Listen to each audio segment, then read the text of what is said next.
क्यों 90% भारतीय हमेशा पैसों की तंगी में रहते हैं? अगली बार जब आप किसी शॉपिंग मॉल, रेलवे स्टेशन या अपने ऑफिस की कैंटीन में हों, तो अपने आसपास के लोगों को ध्यान से देखिएगा। उनके व्यवहार को देखिए, उनके फैसलों को देखिए, वे अपने बटुए को कैसे संभालते हैं। आप जो देख रहे हैं वो एक लाइव उदाहरण है कि क्यों कुछ लोग अमीर बनते हैं और क्यों बाकी लोग पूरी जिंदगी मिडिल क्लास ट्रैप या गरीबी में फंसे रह जाते हैं।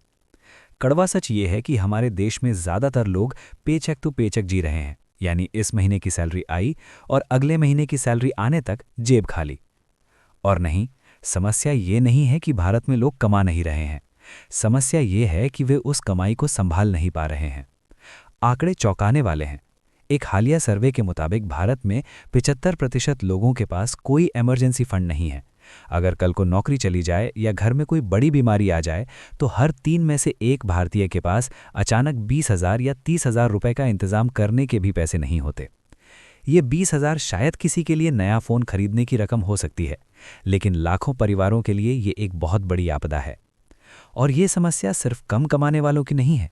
आपने ऐसे लोग भी देखे होंगे जो महीने का 1 लाख या 2 लाख रुपए कमाते हैं, फिर भी महीने के आखिरी दिनों में दोस्तों से उधार मांगते हैं। वहीं कुछ लोग कम सैलरी में भी सुकून की जिंदगी जीते हैं। फर्क किस्मत का नहीं है। फर्क ये नहीं है कि किसके बाप दादा अमीर थे।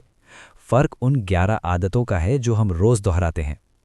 आज की वीडियो में हम उन 11 कारणों का ऑपरेशन करेंगे जिनकी वजह से ज्यादातर भारतीय गरीब या मिडिल क्लास ही रह जाते हैं। और सबसे जरूरी बात, हम ये भी जानेंगे कि आप इन गलतियों को सुधारकर कैसे अमीर बन सकते हैं। तो चलिए शुरू करते हैं। पहला और सबसे बड़ा कारण, लोगों के पास कोई फाइनेंशियल गोल या आर्थिक लक्ष्य ही नहीं है। इसे ऐसे समझिए, अगर आपको दिल्ली से मुंबई जाना है तो क्या आप बस गाड़ी स्टार्ट करके किसी भी दिशा में चल देंगे? नहीं, आप मैप देखेंगे, रास्ता तय करेंगे। लेकिन अफसोस, ज़्यादातर लोग अपनी पैसों की गाड़ी बिना किसी मैप के चला रहे हैं। हम कमाते हैं, खर्च करते हैं, थोड़ा बहुत बच गया तो बैंक में पड़ा रहने देते हैं, लेकिन हमें पता ही नहीं है कि हम पैसा क्यों बचा रहे हैं। क्या मुझे 2 साल में कर्ज मुक्त होना है? क्या मुझे 5 साल में घर की डाउन पेमेंट देनी है? या मुझे 10 साल बाद रिटायर होना है? जब आपके पास लक्ष्य नहीं होता तो हर खर्चा सही लगता है। अरे, सेल लगी है, नया जूता ले लेता हूँ। दोस्त गोवा जा रहे हैं, मैं भी पर्सनल लोन लेकर चला जाता हूँ। जब आपके पास लक्ष्य होता है तो आप खुद से सवाल पूछते हैं, क्या ये नया आईफोन मुझे मेरे घर खरीदने के सपने के पास ले जा रहा है या उससे दूर? समाधान, आज ही एक डायरी लें और लिखें 1 साल का लक्ष्य, 5 साल का लक्ष्य। जब मंजिल साफ होगी तो रास्ते अपने आप दिखने लगेंगे। दूसरा कारण, हम मानते हैं कि मुसीबत हम पर नहीं आएगी। भारत में एक बहुत बुरी आदत है, हम सोचते हैं देखा जाएगा, लेकिन जब मुसीबत आती है तो वो बताकर नहीं आती। गाड़ी खराब हो जाना, अचानक दांत का इलाज, बारिश में घर की मरम्मत या कोरोना जैसी महामारी में नौकरी जाना, ये सब अनप्रेडिक्टेड नहीं है, ये जीवन का हिस्सा है। जब हम इसके लिए तैयार नहीं होते तो हमें मजबूरी में गलत फैसले लेने पड़ते हैं। क्रेडिट कार्ड घिसना पड़ता है, सोना गिरवी रखना पड़ता है या रिश्तेदारों के आगे हाथ फैलाना पड़ता है। ये कर्ज का चक्रव्यूह बना देता है। एक मुसीबत आती है, उसके लिए कर्ज लो, फिर उस कर्ज को चुकाने में दूसरी मुसीबत आ जाती है। समाधान, कम से कम 3 से 6 महीने के खर्च के बराबर इमरजेंसी फंड बनाएं। इसे ना तो शेयर बाजार में डालें, ना ही प्रॉपर्टी में। इसे सेविंग्स अकाउंट या लिक्विड फंड में रखें ताकि ज़रूरत पड़ने पर तुरंत निकाला जा सके। तीसरा कारण, बजट न बनाना। ज़्यादातर लोग सोचते हैं कि बजट बनाना तो कंजूसों का काम है, या मुझे पता है मेरा पैसा कहाँ जा रहा है। लेकिन सच ये है कि महीने के अंत में हम सब यही सोचते हैं, यार 50,000 आए थे, गए कहाँ? हम छोटी छोटी चीज़ों को नज़रअंदाज करते हैं।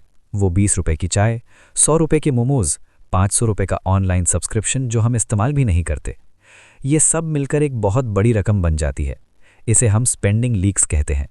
जैसे बाल्टी में छोटा सा छेद धीरे धीरे सारा पानी खाली कर देता है, वैसे ही ये छोटे खर्चे आपकी वेल्थ खाली कर रहे हैं।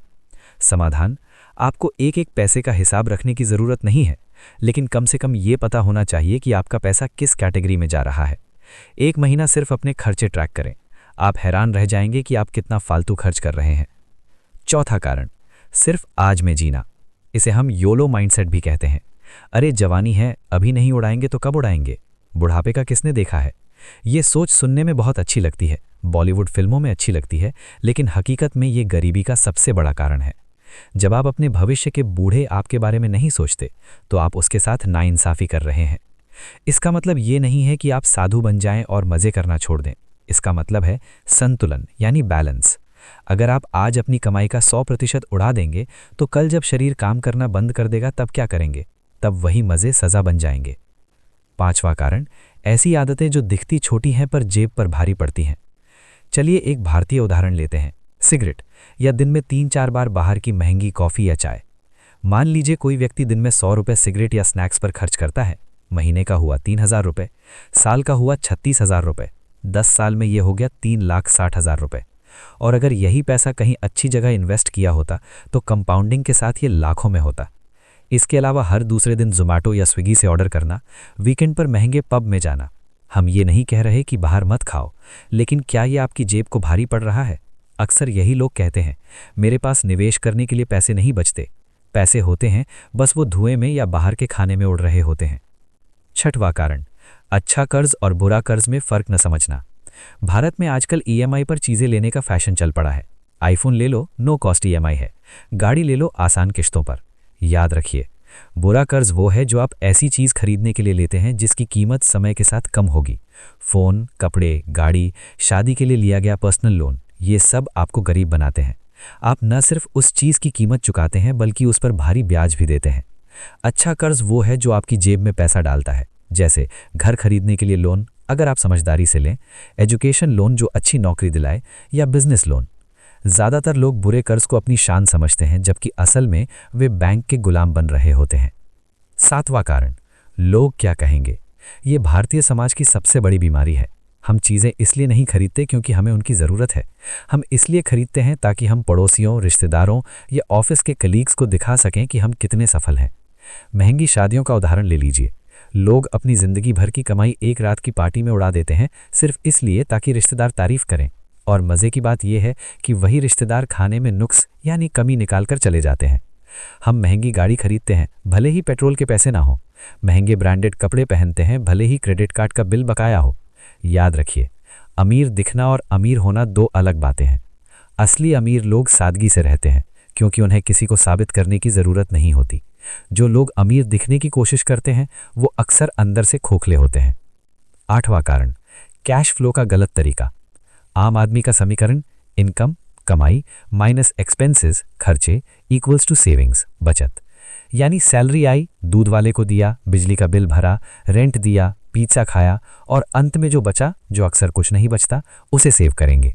अमीर आदमी का समीकरण income minus saving slash investments निवेश इक्वल्स टू एक्सपेंसेस खर्चे। इसे कहते हैं पे योरसेल्फ फर्स्ट।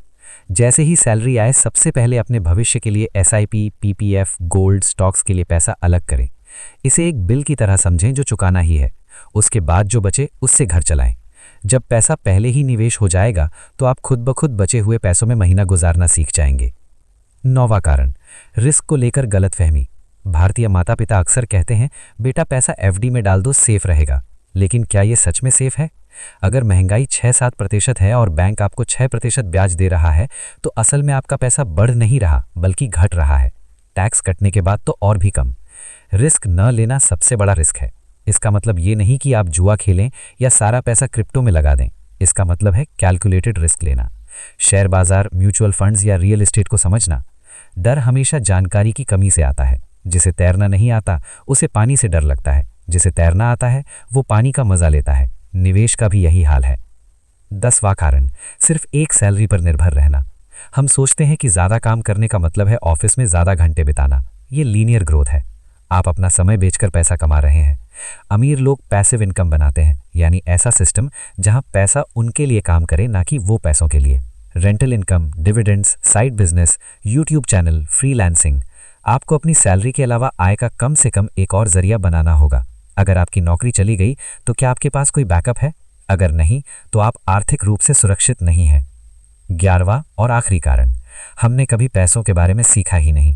स्कूल में हमें पाइथागोरस थ्योरम सिखाई गई, मुगलों का इतिहास पढ़ाया गया, लेकिन ये नहीं सिखाया गया कि टैक्स कैसे बचाएं, लोन कैसे काम करता है, शेयर बाजार क्या है। ज़्यादातर लोग अपनी पढ़ाई खत्म करते ही सीखना बंद कर देते हैं। दुनिया बदल रही है, नए तरह के स्कैम आ रहे हैं, नए निवेश के तरीके आ रहे हैं। अगर आप खुद को अपडेट नहीं रखेंगे तो आप पीछे रह जाएंगे। वित्तीय साक्षरता यानी फाइनेंशियल लिटरेसी कोई रॉकेट साइंस नहीं है। बस रोज थोड़ा थोड़ा पढ़ना, पॉडकास्ट सुनना या सही लोगों को फॉलो करना ज़रूरी है। तो दोस्तों, ये थे वो 11 कारण जो आपको अमीर बनने से रोक रहे हैं। शायद आपने इनमें से कुछ गलतियां अपनी जिंदगी में भी देखी होंगी। घबराने की बात नहीं है। सबसे पहला कदम है जागरूकता। आज आपको पता चल गया है कि गलती कहाँ हो रही है।